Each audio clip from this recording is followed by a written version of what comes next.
Hello everybody, welcome back to the Alex Cloud 2275 stream, where I will be playing a bit more Resident Evil 5 for now, doing the New Game Plus with Sheva, and doing all the side stuff with alternate characters.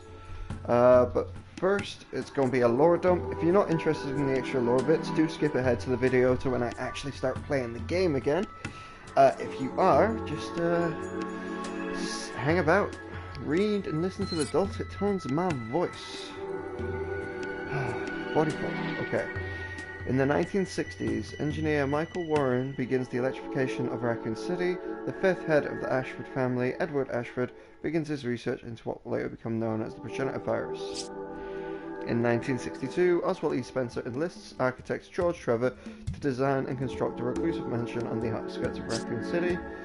1966 in December, Oswald E. Spencer, James Marcus, and Edward Ashford officially established the progenitor virus, which reconstitutes living organisms' DNA. In 1967 November, the construction of the mansion and lab facilities in the Arklay Mountains is complete. Jessica and Lisa Trevor are injected with a variant of the progenitor virus. The virus fails to establish itself in Jessica, and she is subsequently disposed of. The virus shows promise in Lisa, and as a result, she is placed under close observation. George Trevor is chosen to be the test subject. However, due to his intimate knowledge of the mansion facility, he is disposed of instead. In 1968, construction of Raccoon City's public transit trolleys begins in Europe, and then they are quickly put into use within the city. Spencer founds the pharmaceutical company Umbrella with Marcus and Edward Ashford. The company is established to master biological research. July, Edward Ashford contracts the progenitor virus and dies. His son Alexander Ashford succeeds him as the head of the Ashford family. August, the Umbrella's training facility is established in the Arklay Mountains with Marcus appointed as director. 1969 in February, Alexander Ashford begins to design a facility in Antarctica. He secretly makes a plan to build an underground laboratory for the purposes of Code Veronica, the Code Veronica project. In November, Umbrella's Antarctic base and research facilities are completed. 1971, the Code Veronica project is successful. The twins, Alfred and Alexia Ashford, are born. In 1977, Albert Wesker and William Birkin join the training facility as prospective managers. In 1978, January, Marcus successfully develops the T-virus. July, the closure of the training facility is finalized. Wesker and Birkin transfer their T-virus research to the Arklay research facility. Marcus continues his own research in the closed-down training facility. 1981, July, although only 10 years old, Alexia Ashford graduates top of her class from a prestigious university. Birkin begins to view Alexia as a rival. 1982, Alexia injects her father, Alexander, with the T. Veronica virus, but the experiment ends in failure. 1983, December, Wesker researches secondary exposure to the T virus and begins to have reservations about Spencer's plan. Alexa injects herself with the T. Veronica virus and enters a 15-year cryogenic sleep. To maintain the secrecy of this plan, it is reported that she died of an accidental exposure to the virus. 1987, Michael Warren becomes the mayor of Raccoon City. 1988, Wesker, under orders from Spencer, assassinates Marcus under Birkin's guidance. The T-Virus program begins development of the BOW Tyrant. The Umbrella begins work on the Nemesis project as its sixth European research facility.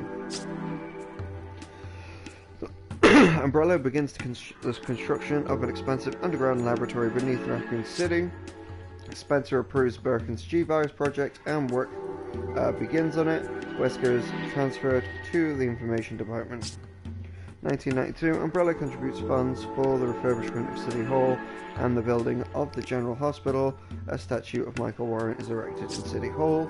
1993, Raccoon City Police Chief Brian Irons begins conducting negotiations with Umbrella. Birkin transfers to the underground lab in Raccoon City. Clandestine meetings with Irons begin. Alfred Ashford graduates from a university in England and becomes director of the Antarctic facility. He rises up the ranks to eventually become the executive of Umbrella and then director of the Rockford Island. December, the training facility for anti-BOW squad members is complete. 1994, John from the Chicago lab takes over for Birkin at the Arklay Research Facility. Alfred builds a private mansion and prison on Rockford Island. 1996, Raccoon City Police Department STARS team is founded with Wesker as captain. Hunk, later of the Umbrella Special Forces, undergoes combat training on Rockford Island. 1998, May, a mysterious clone of Marcus appears at the Umbrella facility. There is a large-scale viral leak at the Arklay mansion. The research lab there is destroyed. Cerberus claims its first victim, a 20-year-old woman whose body is found dismembered. June, Cerberus sightings are reported in the local Raccoon City magazine. July, 2 groups are sent to investigate the training facility. The first one is wiped out by BOWs located on the premises. There is an increase in reports of accidents and missing persons in the Arklay Mountains. The city sends STARS Bravo teams to investigate. Bravo team's helicopter experiences engine trouble for unknown reasons and is forced to put down in the Arklay Mountains. Bravo scene takes the Elliptic Express to investigate the training facility, which is later destroyed. Alpha is sent out to search for Bravo team when communication is lost. The occurrence of the mansion incident. Bravo team's leader Enrico Marini learns Wesker's true identity. Wesker murders Enrico. Ravaged by the virus, the mansion and the lab are destroyed. 4 members of Alpha team and 1 member of Bravo team escape the catastrophe. Survivors Chris Redfield, Jill Valentine, Barry Burton, Brad Vickers, and Rebecca Chambers. Wesker escapes the Arklay Research Facility before it is destroyed. August, former STARS member Chris Redfield learns of the G-Virus and heads to Europe to investigate Umbrella. September, the virus spreads throughout Raccoon City via infected mice. The city is declared a biohazard incident as incidents of cannibalism continue to rise. Birkin completes work on the G-Virus. A zombie horde attacks the city's police station. The police station is destroyed and Chief Irons descends into mania. Warren escapes the city but leaves his daughter behind. UBCS Umbrella Biohazard Countermeasure Services arrive in the city to begin the rescue operations. Rookie police officer Leon S. Kennedy arrives in the city at the same time as Claire Redfield. Umbrella deploys the BOW Nemesis T-Type into the city and begins its hunt for former STARS member Jill Valentine. Umbrella deploys mass-produced tyrants into the city. Leon and Claire escape the city with William and Annette Birkin's daughter, Sherry. With the arrival of the US military, the city is placed under martial law. UBCS survivors are exploited by Umbrella's official observer of the situation, Nikolai Geneve, and they die off one by one. The hospital is destroyed. This is just a lore dump for anyone who's very unfamiliar with Resident Evil at the moment. But here you go. Ada Wong and Hunk each acquire samples of the G-Virus. The underground lab in Raccoon City is destroyed. October, the US government decides to eliminate the virus threat by destroying Raccoon City with a missile strike. December, Claire infiltrates a Paris laboratory, only to be captured and imprisoned on Rockford Island. Wesker attacks the island with his own private force and releases the T-Virus onto the island. Claire escapes from the prison and sends an email to Leon asking her location. Her location is made known to Chris. Jill escapes Raccoon City and goes to Chris's apartment, but he has already left for Rockford Island. Alfred Ashford escapes the island. Chris arrives at Rockford Island and finds Wesker. Alexia Ashford wakes up from her cryogenic sleep at the Antarctic base. Alfred dies shortly after. Claire and Chris are reunited at the Antarctic base, and together they defeat Alexia. They escape before the base is destroyed. 2002. Jack Krauser fakes his own death and joins Wesker's secret organization. 2003, February. Chris and Jill take part in the mission to destroy the Umbrella Caucasus research facility in Russia. They were successful in destroying a new BOW known as Talos, or T-Alos. The US President's daughter, Ashley Graham, is kidnapped by the religious group known as the Los Illuminados. The actual kidnapping was carried out by Krauser. Leon was scheduled to join Ashley's Secret Service detail, but is ordered to find her instead. Leon Kennedy is injected with the Las Plagas parasite by the Los Illuminados. After that, he and Ashley, who is also infected with the same parasite, take shelter in a church. After escaping the village, Leon and Ashley are forced to seek refuge in an old castle, but Ashley is once again apprehended. This time she is taken to the isolated island by Krauser under orders of Raymond Salazar, the 8th head of the Salazar family. Leon confronts Salazar and defeats him. Leon heads to the island to find Ashley, and it is there that he defeats both Jack Krauser and Osmond Sadler, the leader of the Los Illuminados cult. Leon and Ashley use the facility on the island to remove the parasites. Ada Wong steals the Las Plagas parasites sample from Leon. Leon and Ashley escape from the island by jet ski. BSAA. Following the annihilation of Raccoon City, Umbrella was hit hard with multiple lawsuits from their involvement in the incident, but there was an organization that was hit even harder by the fallout of the incident, the Global Pharmaceutical Consortium, an organization comprised of pharmaceutical companies from around the world. Umbrella's development of and experimentation with bioorganic weapons, BOWs, along with the sale of those weapons on the black market, caused people to distrust the Global Pharmaceutical Consortium, and the fact that Umbrella was an executive board member only deepened their misgivings. If things had ended there, the consortium may have just escaped with a tarnished reputation, but in today's world, medicine is an integral part of almost all medical procedures. Well, no, duh. The public is also quite informed when it comes to which medications are trusted and which are not. If the population loses trust in the pharmaceutical companies responsible for creating certain medications, it can quickly bankrupt said company. The Umbrella trials took a turn for the worse for the consortium when prosecutors presented evidence that incriminated many other pharmaceutical companies. Prosecutors showed that Umbrella acquired medicines and technologies developed by other companies and employed them in their own bioweapons research. They commissioned each out of respect for the companies to only partially develop certain medications so they could not be traced to what was ultimately being developed. The responsible companies thus unwittingly contributed to the development of bioweapons. Until this development, in the case of the consortium, looked at the lawsuit as Umbrella's problem. Now the problem was thrust on their laps as well. Companies that were linked to Umbrella faced the possibility of sharing blame for the deaths of hundreds of thousands of innocent people, and if Umbrella lost the lawsuits, they would face bankruptcy as well. Even if Umbrella was found not guilty of any wrongdoing, the negative publicity would not only be disastrous for sales, but the government of the world would revoke the company's permits to sell their products. Not having permission to distribute their products worldwide would effectively dismantle their business. The pharmaceutical companies realized this. They had no choice but to take drastic measures to counter their dismal prospects. The consortium decided to strike a deal with the prosecutors.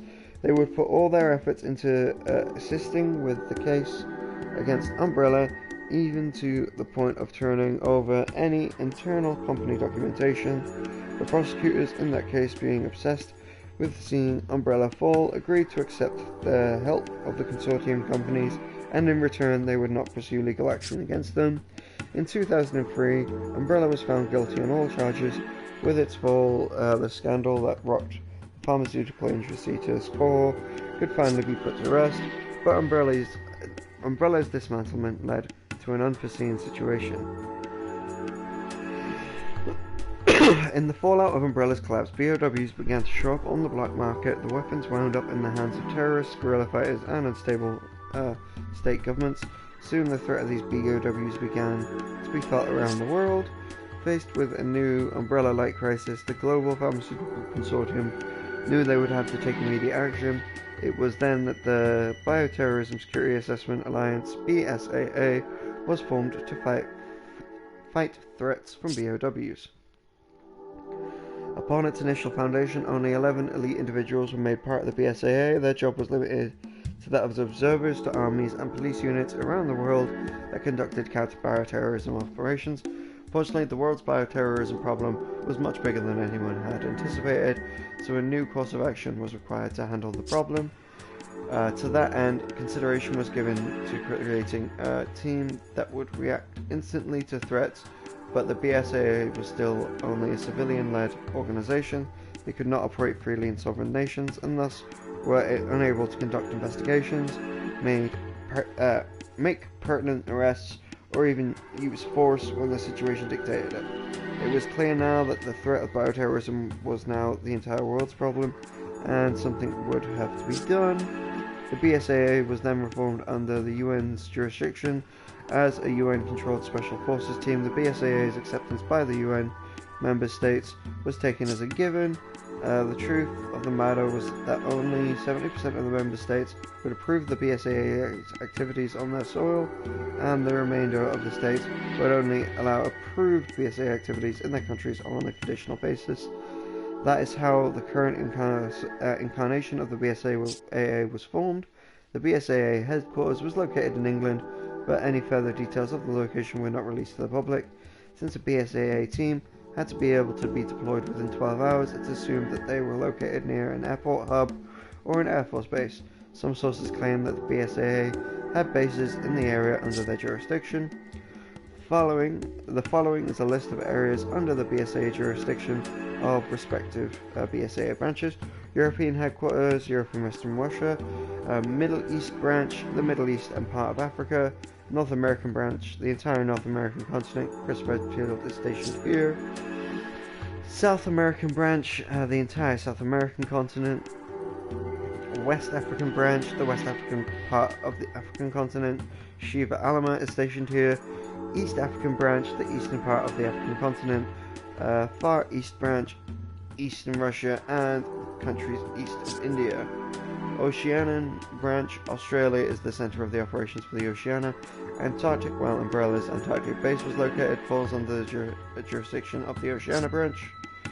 Each BSAA branch has a considerable number of people on their tactical teams, most of them coming from police, special forces, and the militaries around the world.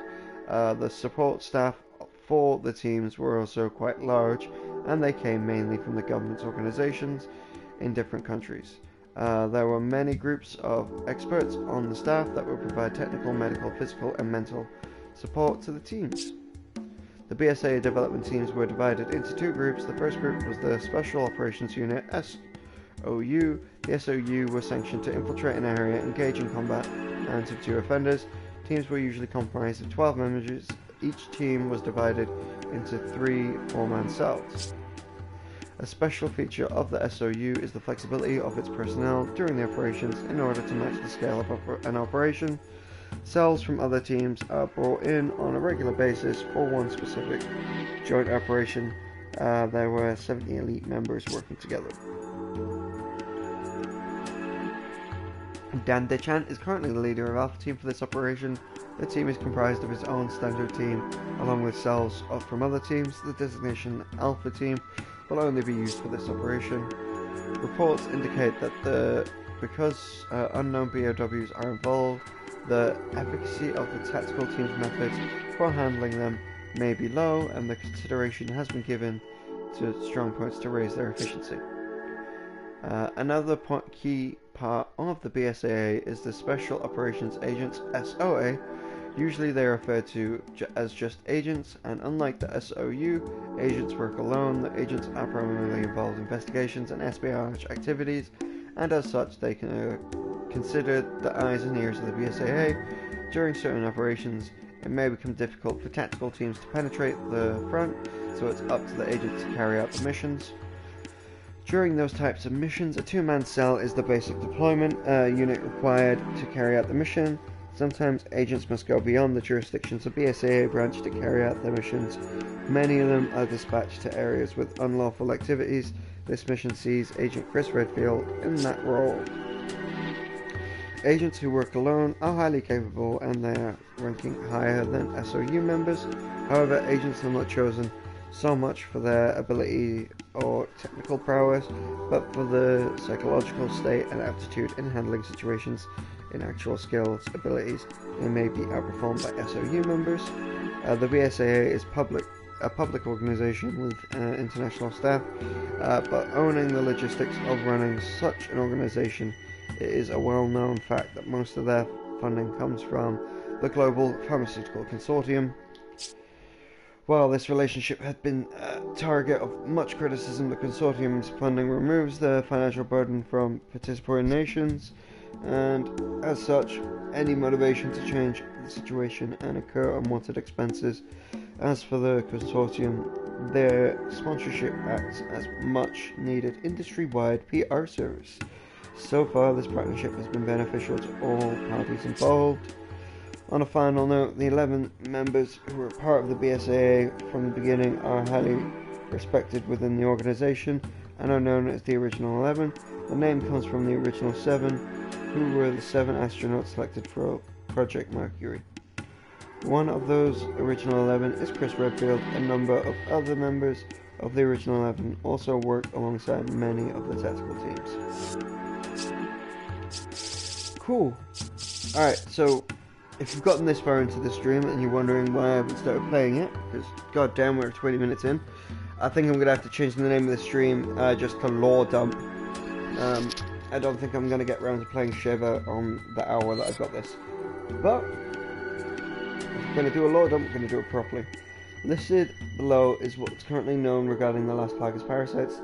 Though only discovered, the parasites known as Las Plagas were sealed away under the family castle of Castellan Ramon Salazar for many generations. The parasite attaches itself to the human host and assimilates by the central nervous system.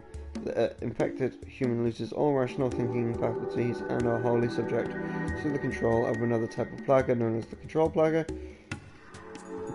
usually another infected human being. Hosts may lack rational thought function, but they still remain at a human level intelligence, such as the ability to understand and communicate with each other. They can also use tools and are surprisingly crafty when working in groups against an enemy. Leon S. Kennedy documented his encounter with these infected humans in the Kennedy Report. In his report, they were referred to as Ganados.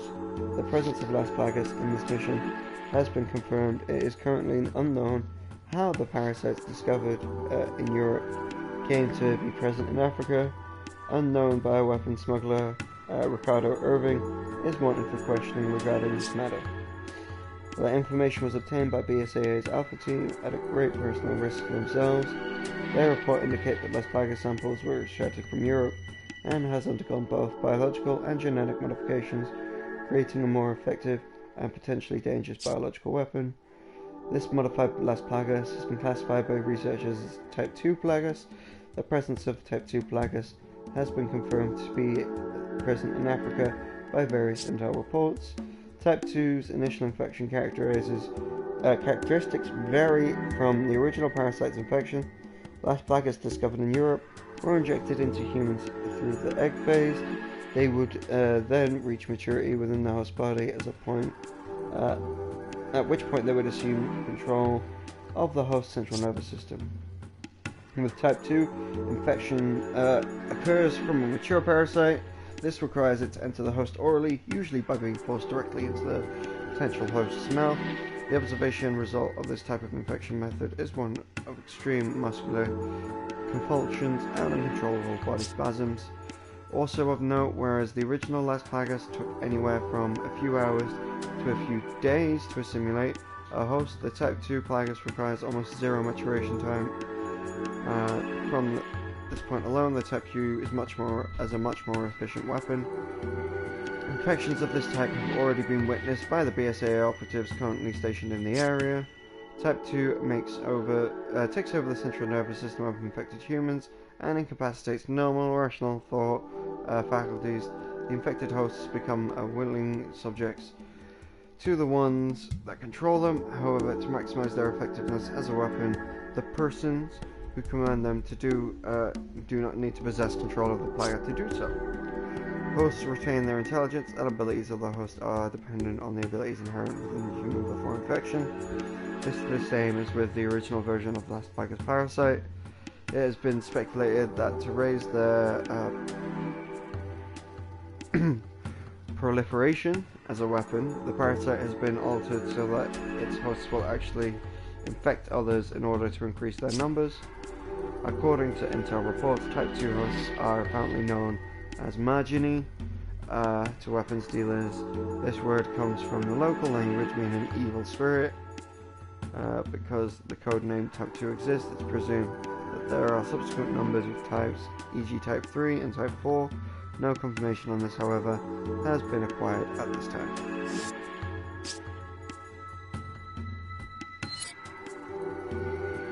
Whew.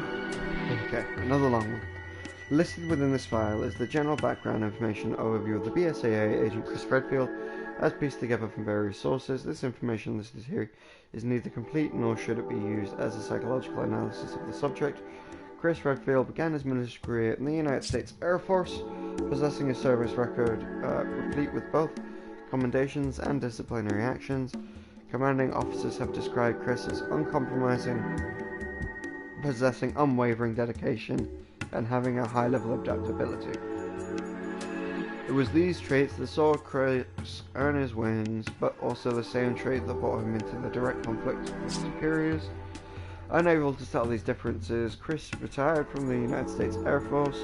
After retirement, Chris was scouted by Raccoon City Special Forces STARS because of his superior firearm and hand-to-hand combat skills, along with his qualifications as both fixed-winged aircraft and helicopter pilot. Joining STARS team, Chris was designated as a point man PM for Alpha Team. As PM, it was his duty to scout and secure positions ahead of the team. His duties required him not only to be a good shooter and fighter, but also be able to use a wide array of weaponry.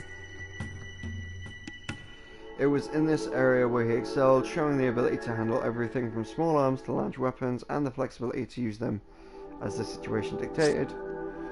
Chris's performance for STARS was exemplary. It appeared that he had finally found his niche, but fate had other plans in mind for Chris. Unbeknown to him, the next chapter of his story was about to unfold. On that fateful night in July 1998, the STARS Bravo team responded to reports of disappearances in the surrounding areas of Raccoon City. Abruptly went radio silent. Alpha team was sent to investigate. Shortly after their helicopter touchdown, they were attacked by wild ravenous canines known as the BOW Cerberus, and they were forced to make refuge in a nearby mansion. The mansion was in reality the Arklay research facility for the pharmaceutical giant Umbrella. It was this facility that they developed bioweapons and conducted uncounted illegal experiments.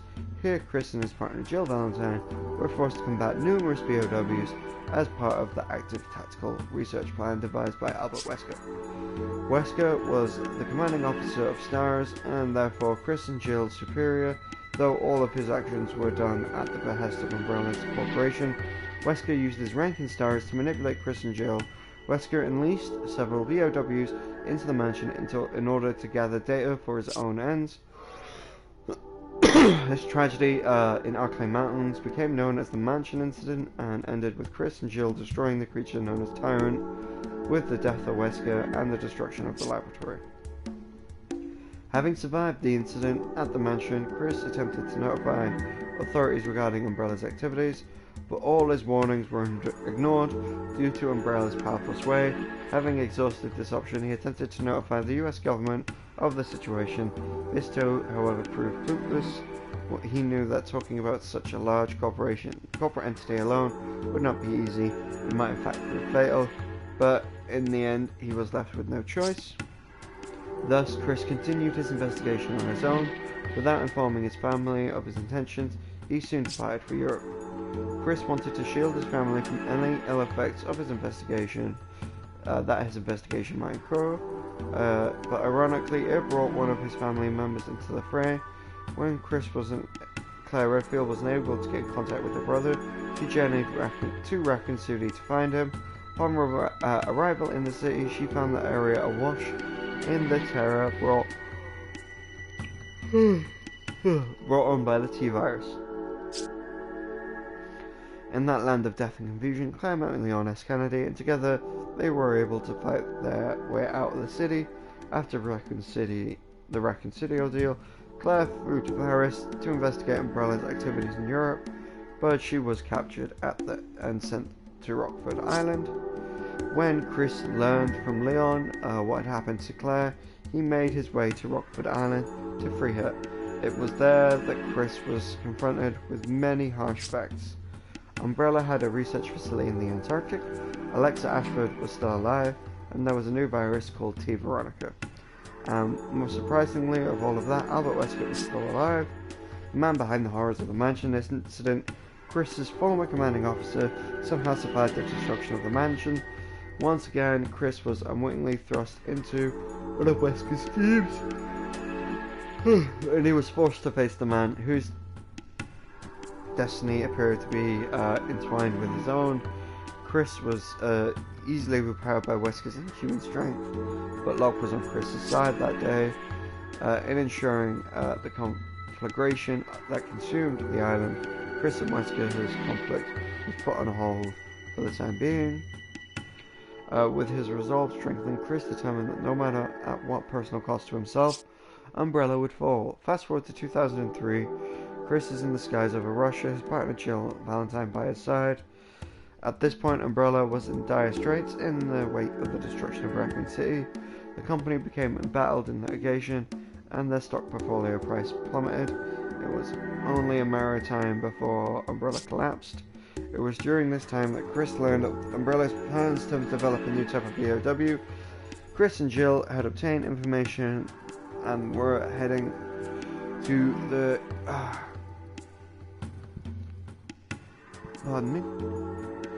Koskinis laboratory, where the Talos plan was being conducted in secret. They were to rendezvous with an anti-bioterrorism unit and attack the location. Not long after this incident, the once seemingly untouchable Umbrella was officially no more. The seed that Umbrella sowed, however, would continue to reap tragedy for the world. BOWs were no longer restricted to the areas of conflict, but they were now being used in terrorist attacks against innocent civilians. It was at this time that Chris and Jill joined the BSAA, a group dedicated to the eliminating of those bioweapons. The two of them traversed the world together, partners in flight to bring bioterrorism to justice. The shadow of Umbrella still loomed large enough, as they would soon discover. When Chris and Jill went to the question Umbrella's founder, Oswald E. Spencer, about Wesker's whereabouts, they were greeted by the sight of Umbrella's founders lying crumpled on the floor and the blood-stained figure of Wesker standing over him. This would be the third confrontation between Chris and Wesker. This time the confrontation ended in tragedy, as Jill, seeing no other option, made the ultimate sacrifice to stop Wesker. With one last effort, she charged Wesker and threw both herself and him over to the side of the cliff. The BSAA searched for Jill's body for 3 months, but no trace of her was ever found. After 3 months of searching with no success, Jill Valentine was officially declared dead by the BSAA. No one knows what promises Chris made in front of Jill's empty grave, but following her loss, he redoubled his efforts to eradicate all bioorganic weapons, wherever they may be. Initially stationed at the BSAA's North American branch, his investigations soon took him around the world. He became involved in so many operations that he soon had more missions to his name than any other BSAA member. During one of his investigations, Chris learned of an upcoming bioweapon deal in Africa in connection with a man named Ricardo Irving. Irving's name has come up quite often of late in association with bioweapon smuggling. After informing the BSAA, the African branch, about Irving, Chris urgently requested permission to participate in the operation to arrest Irving. As for the reasons he wished to participate in this mission, Chris would not comment, whether he is withholding information or not it is unclear. As one of the most respected BSA agents, his presence in the operation greatly increases the chance of success. Thus, his request has been granted. Whew. Okay. Just a few more to go, guys. 36. God damn, I'm gonna have to do a lore part in 2 parts.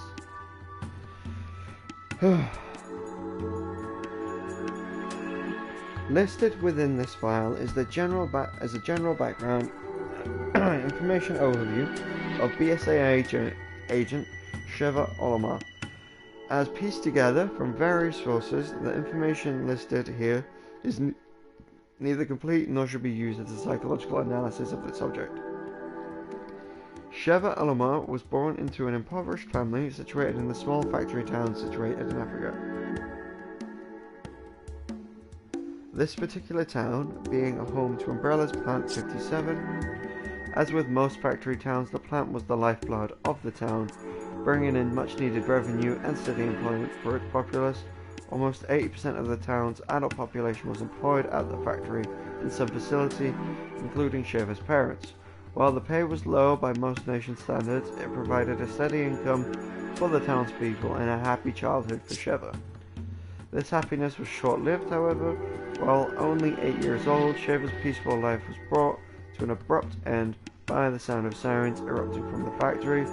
As the sirens pierced the air, an ominous plume of black smoke poured out of the factory. Even as a child, Sheva knew something was terribly wrong. With dread in her heart, she ran towards the factory. Arriving at the factory, she soon discovered the entrance was blocked.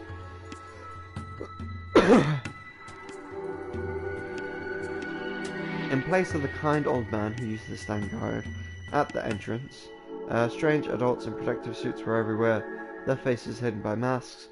Sheva could not understand what was happening. I realized years later that they were wearing anti-biohazard protection gear. They were part of Umbrella's special forces. She may not have understood the muffled voices emanating from beneath those masks at the time, but the assault rifles they leveled at her were more than their intentions understood. This country was not a very stable place to begin with, and near her town resided members of a large anti-government guerrilla army. Although only a child, Sheva knew all too well the violence that often accompanied with those guns. The adults in the village that remained were promptly executed by these gunmen. Sheva was spared this by the same fate, thanks to the vigilance of a neighbor who was able to get her back to her parents' home unnoticed. Thus began the longest night of Sheva's life. Crippled by fear, she could only wait and pray for her parents' return. The night passed and a new day dawned, but still they did not return. As night on another day fell, she sensed a presence outside her home. Unable to contain her relief and joy, she ran to the door to greet her parents. She swung the door open, crying aloud with joy. She was soon met with disappointment and confusion, for at the door were not her parents rushing back to her embrace, but the uncle with a look of shock and horror painted on his face. Her words crushed any hope she had left. Your parents are dead. There was an accident at the factory. Taking anything of value in the house, left in the house, her uncle then took Sheva to live with his family, taking her away from the only home she'd ever known. Her life with her uncle would be brief. Not only was her uncle's family extremely poor, but he also had 7 children of his own to take care for. Even though Sheva was a blood relative, probably never would have come for her if he hadn't have thought he would receive financial compensation from the factory. That compensation never came. Umbrella never gave out any payments, and soon her aunt and uncle were unable to feed her. Life was hell for Sheva. Not only was she on the verge of starvation, she yearned to be with her parents again. In her grief, she became fixated with the notion that they were still alive. As the days passed, this belief began to grow strong, to the point where she could think of nothing else. She knew she had to find them, so one night, as the moon bathed the savannah in silver, Sheva ran away from her uncle's house and headed back to her hometown and the life that was stolen from her. The thought of her parents drove her on, but the expanse of the savannah is a harsh environment for one so young and small. During her second night, she began to feel the effects of malnutrition. Unable to find food, Sheva soon collapsed. At the night in the savannah is not quite a fair. The sounds of animals plodding along, beasts howling at the moon, insects chirping and buzzing about. The dry wind soughing through the grass. Sheva considered them all with wonder. She had grown up in a town and was unaccustomed to her new surroundings. Through the cacophony of strange noises, Sheva picked up a sound that was quite familiar to her. She heard the low rumble of an engine and the sound of tires cracking over the dirt. The truck pulled up next to Sheva, and the stranger got out of the passenger side and spoke to her. If she replied to him or not, she couldn't recall, but the man picked her up and placed her in the bed of the truck. The man that found Sheva was an anti-government guerrilla fighter. He provided her with food, shelter, and a place to call home. Unfortunately for Sheva, this good turn was accompanied by some bad news. She was told that the incident at the Umbrella factory was not an accident, that the factory manufactured bioweapons, and Umbrella was carrying out the final test on one of its newest weapons at the dilapidated factory. The regular employees who worked there weren't aware of what Umbrella was actually creating, and they paid for it with their lives, including Sheva's mother and father. After concluding the test, the Umbrella took measures to conceal the entire affair. With the assistance of the government's army, they destroyed the factory along with the entire town, effectively wiping the town Sheva had called home from the map. At this news, Sheva was filled with rage. She hated Umbrella and blamed them for her parents' deaths, and she hated the government for just rolling over at Umbrella's behest. Just checking my microphone's on. It would be funny if I've wasted 40 minutes streaming and I'm not saying a word. It was at this moment she decided to join the guerrillas in the fight against the government. Sarah started out by doing laundry, cooking meals, and taking care of other chores. After only a few years with the guerrillas, she was given her first gun. She doesn't like to talk about her time with the guerrillas. Perhaps the memories are too painful, or maybe she's just too ashamed of what she did there. One of her main duties with the guerrillas was to go to town and purchase supplies for the group. For 7 long years, Sheva stayed with the guerrillas. By this time, she was a teenager and had spent most of her life with the guerrillas. Perhaps due to her age, when she went into town, the townspeople never suspected her of being a guerrilla fighter. It could be for this very reason that she was the only one they sent. It was on one of these occasions while she was in town that a man approached her. He looked like a local but spoke with a strange foreign accent. Handing her a piece of paper, speaking in a hurried voice, he stated, "Read this. If you believe what it says, come to the church in the back alley in 2 hours." After speaking these words, he disappeared into the crowd as quickly as he appeared. She turned the paperwork over in her hand, and her eyes were drawn to the word Umbrella. It was the same pharmaceutical company whose selfish aims took her parents from her. If that incident had never happened, perhaps her life would never have been so different. The message on the paper said that the guerrillas were planning on using bioweapons to conduct a large-scale terrorism act that would overthrow the government. Umbrella was going to make a deal with the guerrillas to provide them with the bioweapons. The man wanted Sheva's help in stopping the deal from going through. At first, Sheva thought it was a government trap, but deep down she knew the note spoke the truth, and when asked how she knew, she said this: "My country was strongly influenced by France, and many other government officials spoke in a French spoke in a French paros. But this man was different. I couldn't place his accent at the time, but I somehow knew I could trust him." Sheva followed her instincts. She went to the church and met the 2 men there. One of them had given her this note earlier. The other wore a suit with no tie and said that he was from the US government. What the man in his suit wanted seemed straightforward enough: the apprehension of the representatives from Umbrella. From what he said, this particular person held the key to causing an irreparable blow to Umbrella. But in order to arrest him, they needed Sheva's help. As long as they got their man, they wouldn't do anything to her or her fellow guerrillas. Even if they did not succeed in arresting the man in question, they promised not to turn her or her companions over to the authorities. The man in the suit offered to seem credible, but could she betray those who had been like a family to her? The man seemed to understand Sheva's apprehension, so he asked her one simple question: "Do you want to see Umbrella punished for what they've done?" Sheva quickly nodded her head. "And that's why we've selected you. But if you want to help us fight Umbrella, then you're going to have to leave your so-called friends." And then what? What's in it for me? Look around. You know these guerrillas you are with aren't doing this for some greater good. They'll do anything to topple the government, including things you know are wrong.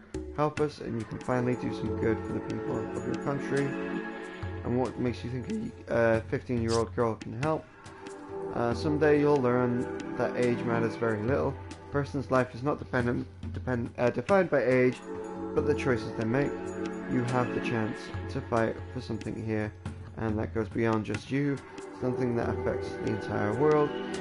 Can you really walk away when there's so much at stake? Sheva would never forget these words. 3 days later, the Special Forces team arrived at the location where the deal was taking place. Sheva had left the door to the building unlocked, and she wore a wire so the team on standby could hear what was taking place. The operation was a success. The target from Umbrella was quickly apprehended and taken away. Sheva and the guerrillas were taken to the American consulate there to be released 2 days later with no charge pressed. Just as promised, recognizing Sheva's ability, or perhaps moved by pity, the man in the suit offered Sheva the chance to start a life anew in America. With nothing left in Africa for her, she decided to take him up on his offer. Shortly after arriving in America, Sheva's high intelligence and drive quickly became apparent. She surpassed any and all expectations, even learning English to a native level in a mere 6 months. Within 2 years, on arriving in the US, she had enrolled at a university. After graduating with high honors from her university, her legal guardian, the man in the suit, suggested that she join the newly formed BSAA to help others as she'd been helped. Umbrella had already been dismantled many years prior, but Sheva had not let go of her hatred toward them and all others like them. After completing basic training, she was assigned to the unit led by Josh Stone, where she trained with his unit for 8 months, learning everything she would need to know to survive in the field. After the completion of her training, she was handpicked to become a BSAA agent. She is currently involved in operations throughout the world. Whew. Okay. Where are we at? 47. Alright.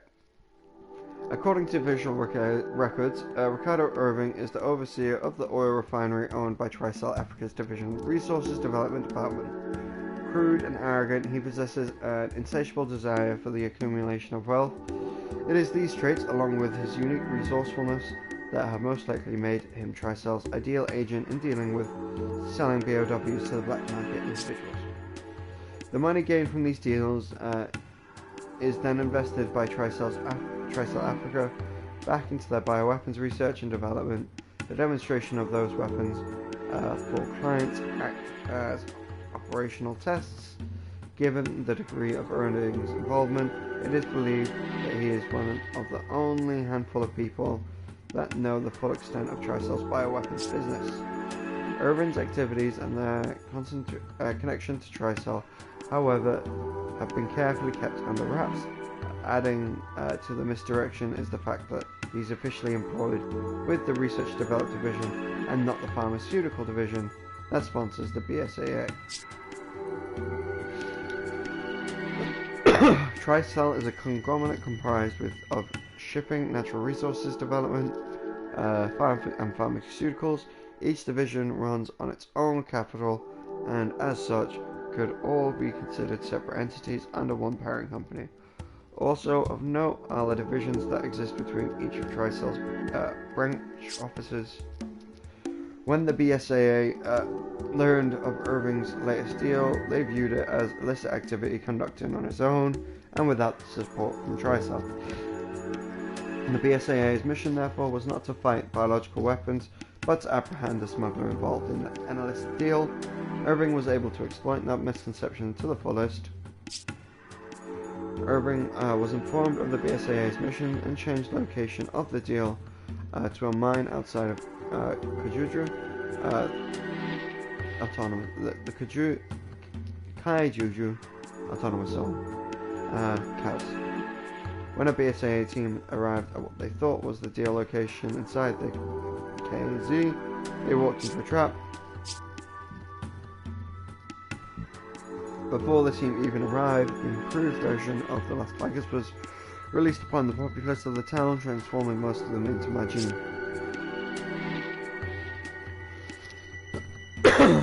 This intel was acquired by Alpha Team and later confirmed by the data recovered from the backup team, Chris Redfield and Shiva Alama. Prior to Irving's deal, it appears that the sample of the Ouroboros virus was also released upon Alpha Team's arrival and was responsible for the termination of Dan DeChance's team.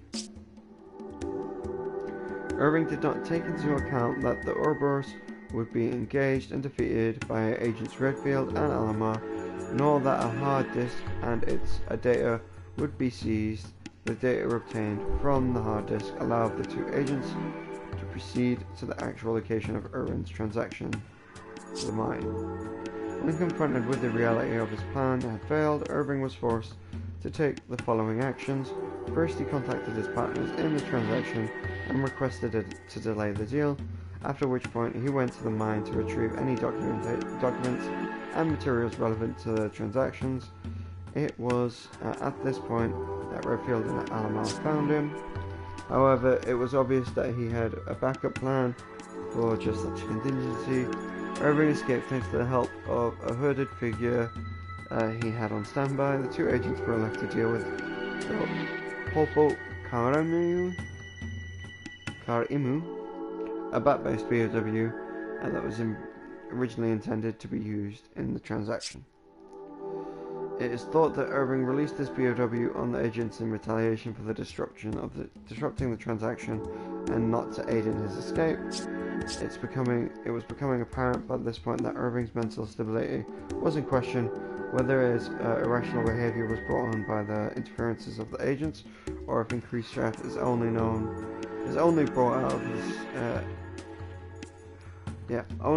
brought out of his true tendencies is unknown. Irving's situation would digress even further. After escaping from the mine, he was soon discovered by Captain Josh Stone's Delta team inside the KZ.